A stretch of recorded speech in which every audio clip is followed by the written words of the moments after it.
Hello, everybody. I hope that wherever you are enjoying your day. This is a day that you made it. I don't care what else was going on, you made it. And you're here today. And I'm glad you're here today. So thank you so much for sharing your time with me. Okay. So if this is your first time, welcome. And I hope this is not your last, that you'll be back. And those of you who have been following me for a while, I appreciate you enormously. So thank you so much. Now, before we get any further, like, share, and subscribe to the channel.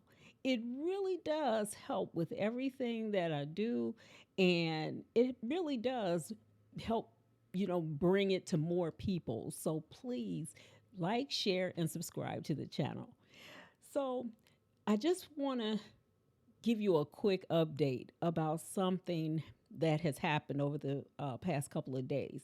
So, those of you who have been following me for a while know that I haven't been posting live videos, face to screen videos, um, often lately. And there's a reason for that. However, on Saturday, uh, even after I had just posted one, I think the day before, maybe. Yeah, I think it was the day before because it was August 1st. And, but Saturday, after my devotion that morning, I was led to do another one. And and I have to back up. So this past weekend, I've been in the most awesome conference. It was a 3-day conference, and I tell you, it was so powerful. And um, I won't go into all of it, but I'll just say that it was, sometimes we have to take those steps to invest in ourselves, even when it's scary. And this was the first time I had done something like that. And when I tell you what I brought away from it has been so powerful. But one of the things that happened on Saturday, for me, and I don't know if you go back to that video and you look at some of my previous videos, you'll see that there was something different. It was something different happening even then. And I hadn't even gotten into day 2 of the conference. But I knew that Holy Spirit was leading me in a way that was a little bit different.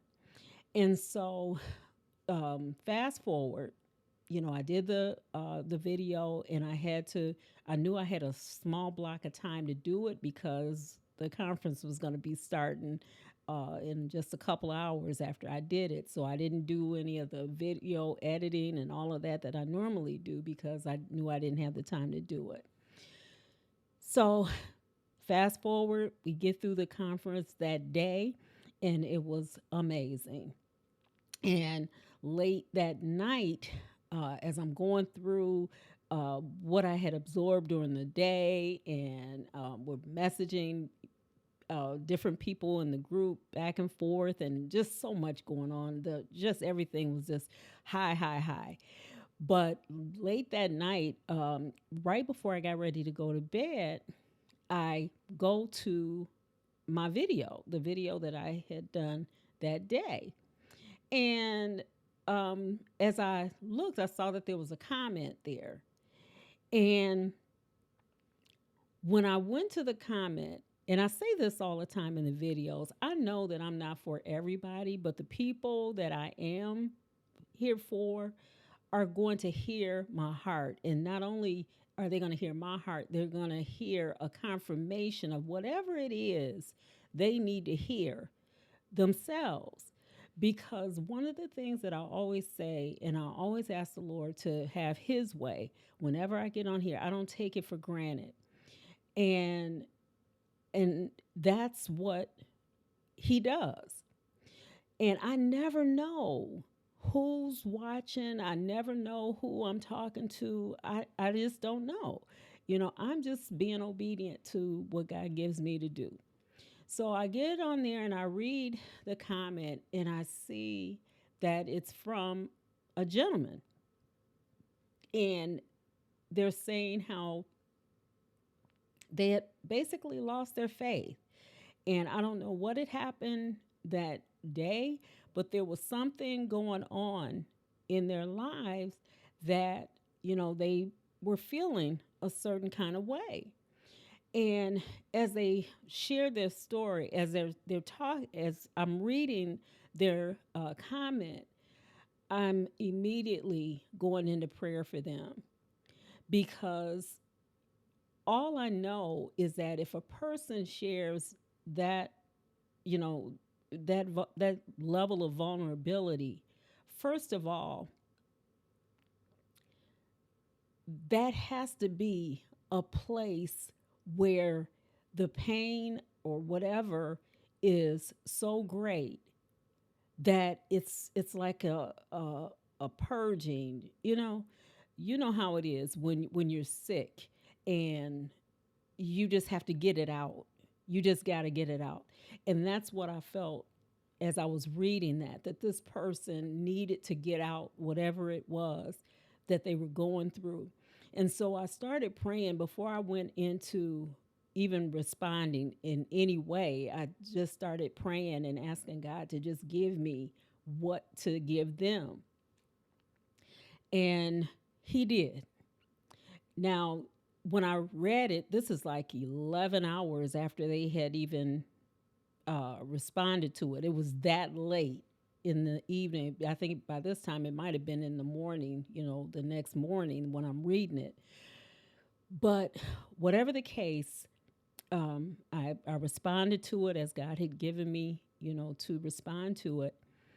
And of course, I don't know if the person is going to see it again or, I don't know. All I know is I'm just being obedient to God and doing what He told me to do. So the next day, which was yesterday, the last day of the conference, had a wonderful time, an amazing time.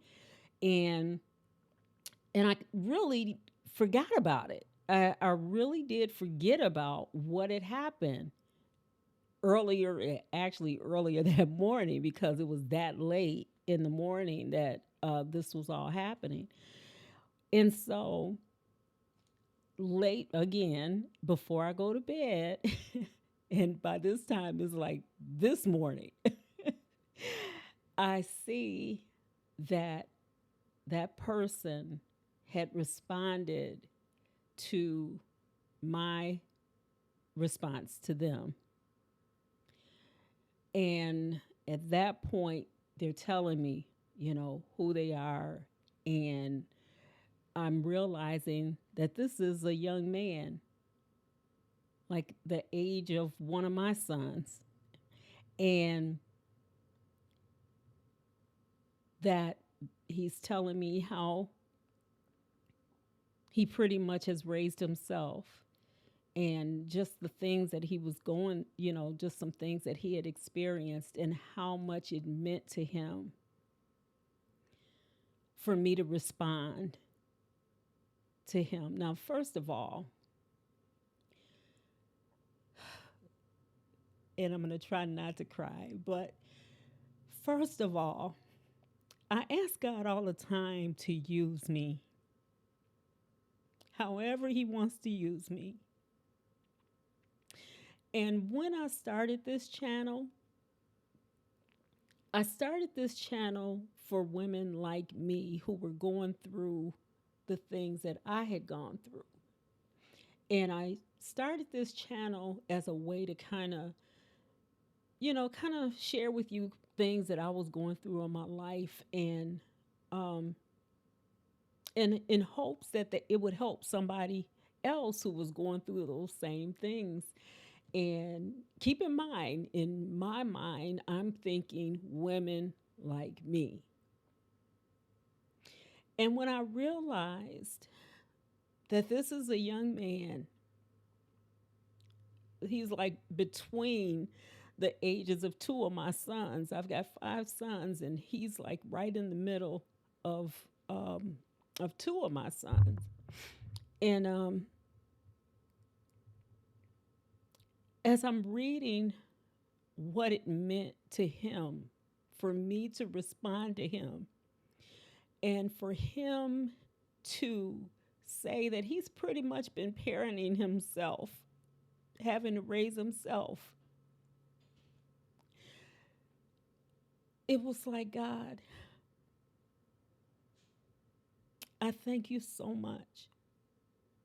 I thank you so much for choosing me to be what he needed at that time. I'm reminded as I'm saying that, and I hadn't even planned to go here, but there's a passage in Isaiah 61 where he says that your sons and your daughters are going to come from afar. And I thank God that I could be what that young man needed at that time. And I pray and hope that that connection doesn't end.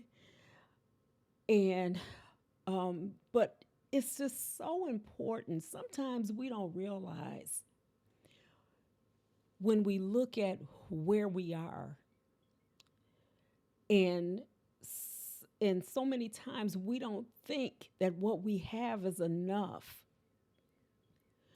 But I want to tell you today, you are enough. You have enough. And sometimes your deliverance, because people, you don't know the things that people go through and are going through, even in their service. You don't know what people are going through, even in their service. But I'm reminded of Psalm 126, which is one of my favorite passages. And I know you guys have heard me, those of you who have followed me for a while, you've heard me say this over and over again. Isaiah 120 or Psalm 126, verses 5 and 6, it says, "They who sow in tears will reap with joy. And those who go forth weeping, carrying precious seed to sow, will no doubt come again rejoicing, carrying their sheaves with them." See, God views the sowing that you do when you're in pain yourself, when you would want to give up yourself, when you don't feel like you have anything to give, but you give anyway because there's somebody who needs whatever that little bit you think you have, they need it. And you're willing to give, sacrifice yourself. You don't even think about yourself. I see what that young man didn't know is I was going through something myself that day. That I was fighting something that day. And whatever that was that came through in that video, it touched him. It moved him. And like I said, it wasn't on my calendar.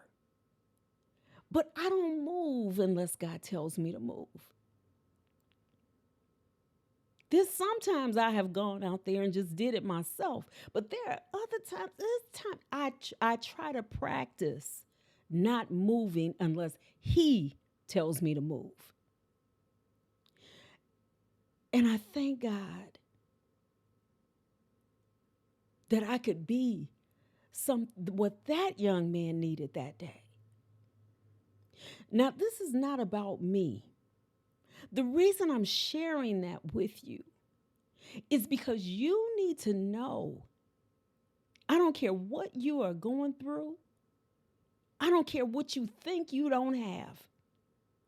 Get your mind off of what you lack and start looking at what you have. Give out of whatever you feel is insufficient and let God make up by His grace. Let His grace be sufficient for you. That's all He wants from you, a willing and obedient vessel. He said, if you be willing and obedient, you'll eat the good of the land. See, He'll make up whatever insufficiencies you have when you just give out of what you do have. I want to read something. Actually, I'm going to read two things and I'm going to be done. One of my favorite writings, and it's on my social medias, it's on just about everything that I have done, is this poem. It's a poem, a writing. I don't know what you would want to call it, but it's Marianne Williamson, Our Deepest Fear. And again, this is something, if you followed me for any length of time, you've heard me bring this up a couple of times at least.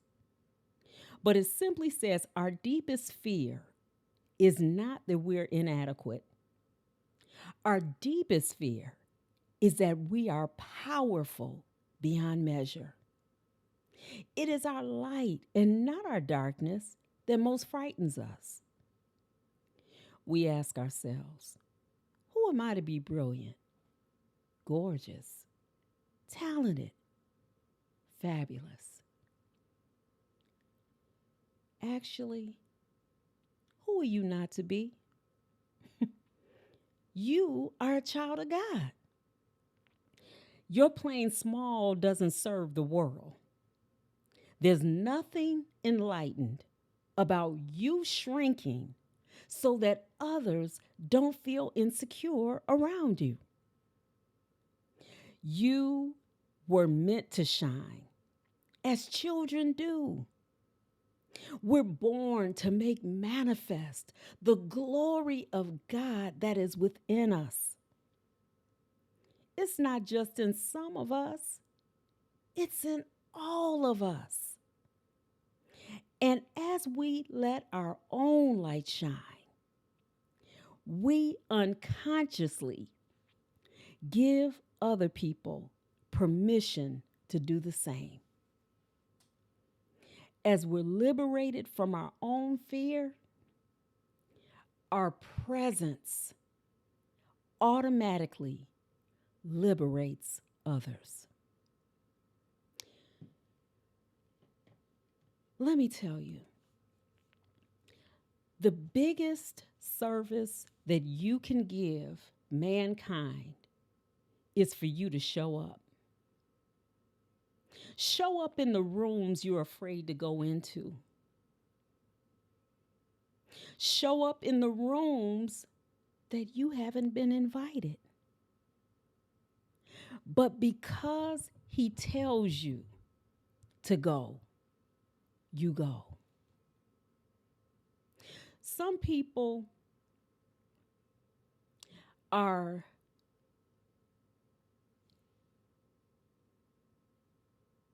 feel some kind of way because you don't fit in.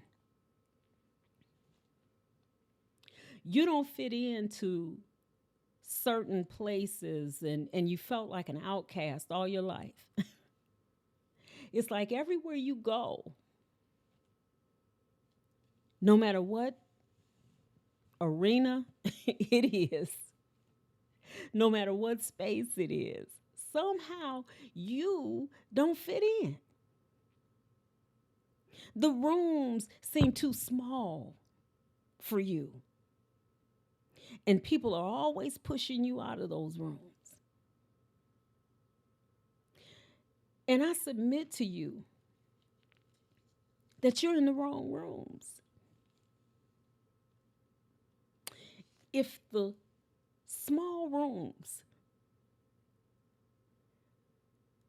are too small for you to fit in, and the people in those rooms are pushing you out, then baby, you need to be in a bigger room. You need to be in a room that's so big that people with big presence like you,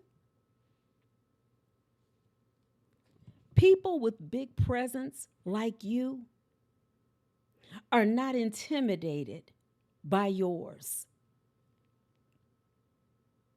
See, the rooms that you're meant to be in, everybody can show up authentically. Everybody can come in as who God created them to be. All of them can manifest the glory that was meant to shine through them. Those are those God rooms. They're not just good rooms, they're God rooms where there's room for you to show up the way your daddy God created you to show up. You do yourself and everybody else in your generation a disservice when you refuse to show up. When you refuse to go into places that you were meant to go into. I believe it was Eleanor Roosevelt that said, we must do that thing that we fear to do. Whatever it is that you fear to do, the thing that you desire to do is on the other side of that. The things that you desire, the places you desire to be are on the other side of your fear. And the only thing stopping you from being where you want to be is showing up the way God created you to be. From doing the things that God intended for you to do. We need you to show up. We need you to show up.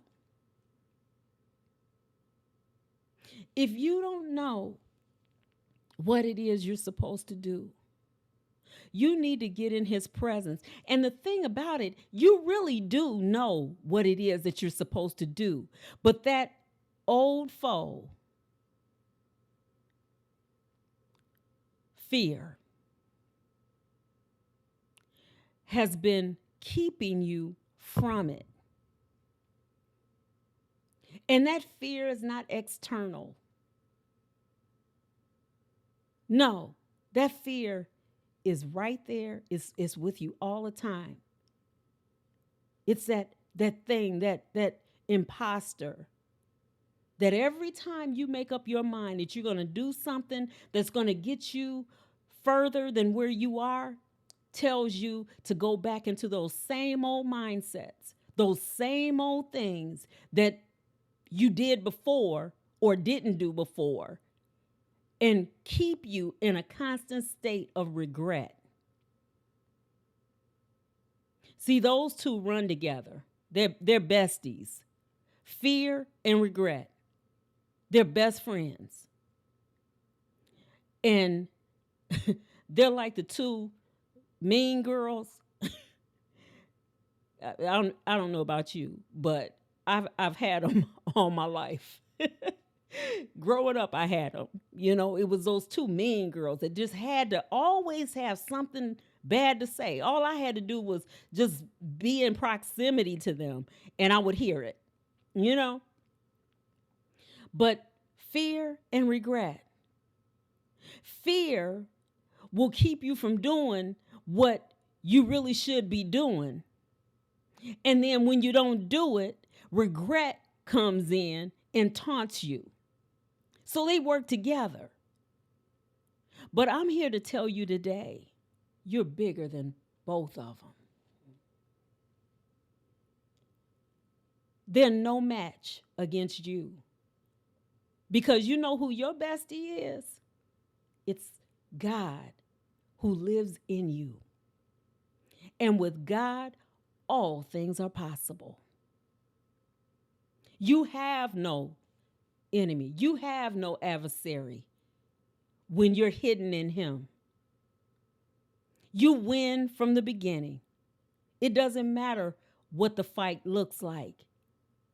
When you are with Him, it's a fixed fight. The victory is already yours. But you got to get in the ring. And when you get in the ring and realize the only opponent is the you were yesterday. It's not external. It's always internal. And when you can silence that voice that says you're the same as you were yesterday, when you can silence that voice and say, oh no, what happened yesterday was yesterday, but I got on new clothes today. I'm dressed. I'm ready. I'm ready because I know that the fight is fixed. I got one homework assignment for you. And I need you to write down, get a pen and paper, and do this for yourself. I want you to write down 10 things, or just write, I'm not even going to give you a number. Write down the things that you're afraid of in one column. And then in the other column, what God says about it. And it's going to take you doing some homework, because for everything that you're afraid of, I guarantee you, because one, fear only comes from one place. And you have to be afraid in the category of whatever it is that you're afraid of is a lie. And all lies come from some truth. A lie can't be a lie unless truth exists. And so if there's a lie being told, there is a truth that is your alternative. That's what really overshadows or overrides any lie. The truth will always prevail over any lie. And so when you write down 2 columns, one, the thing that you're afraid of, and in the other column, what the word says about it, we need you to show up. And when you start focusing on what God's word says about it, it's going to cause you to rise up into a level of courage that you won't be afraid anymore. Afraid of what, Sondra? Afraid of showing up as you. Not somebody else, but showing up as you. We need you to show up as you. Just like that young man on Saturday who, I don't know how he came across my video, but I do know this, that somehow God had me to do it and had him to see it. But what if I had said to God, you know what, Lord, I got to get ready for this conference and, this, that, and the other, and I didn't do it? What if that had happened? I don't know what would have happened with him and why he needed to see it when he did. But somehow God he brought them together. And I'm saying that because with you, it's the same thing. There's something God told you to do that you haven't been doing. And it doesn't matter that somebody else is doing it. They're not going to do it like you. You heard me? My competition, my opponent is not anybody else. There are hundreds of thousands of millions of channels out here. And there's people who are doing similar things that I'm doing, but they're not doing it like me. It's only one me.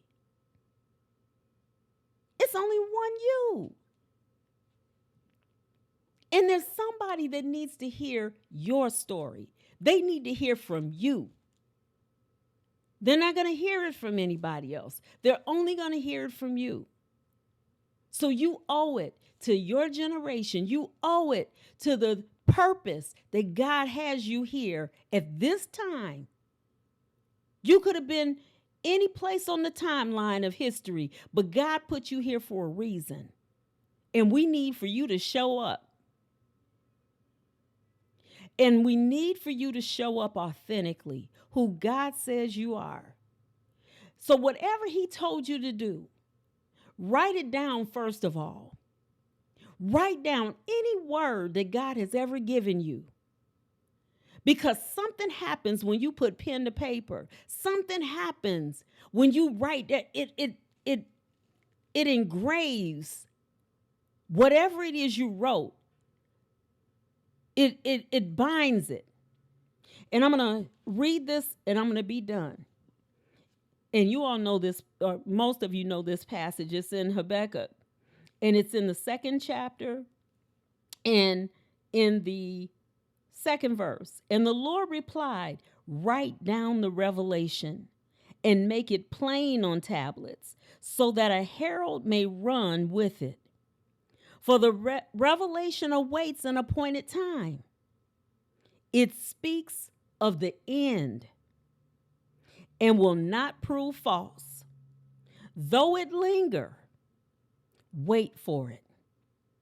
It will certainly come and will not delay. That's all I got for you.